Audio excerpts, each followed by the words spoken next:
We received a listener question from Vera Incoming. It says, we've been watching the real estate market and listening to the news for some time now and see that things have changed from a year ago. But really, where is the market right now? Vera, what a great question.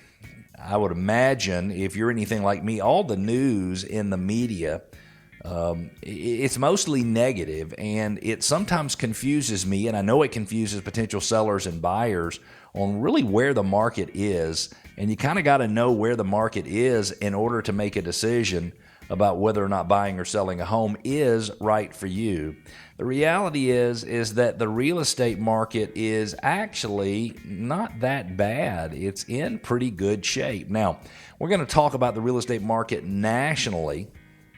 And over the past year, everybody who's followed the news about real estate, nobody would blame you if you were confused or concerned or worried.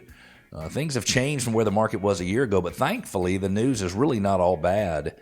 And that's why it's so important, I believe, to consider all of the reports you hear in the national news media in the context of really where the market is right now. Number one, know that inventory and sales vary depending upon specific markets. In many markets, home sales are down, like Atlanta. Sales prices are up, but in other markets, unit sales are up as well. Rising mortgage rates have caused some buyers to drop out of the market, sure, but there are still plenty of buyers out there buying and selling homes. Number two, we have returned to a more realistic mortgage rate. I feel terrible saying that.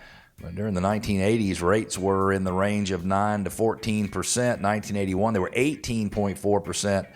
I just locked in my mortgage at 6%. I know that's more than the 3.375% rate I had on my existing home. Still, the monthly payment is affordable for me to buy a home. And people today have an astounding amount of equity. It is really amazing to me just how much equity people have in homes. The average net worth of a homeowner, somewhere in the range of $350,000 or $360,000. A lot of that comes from their equity in their homes. Over 68% of Americans have paid off a mortgage and or have at least 50% equity in their home. So there is tons of equity everywhere.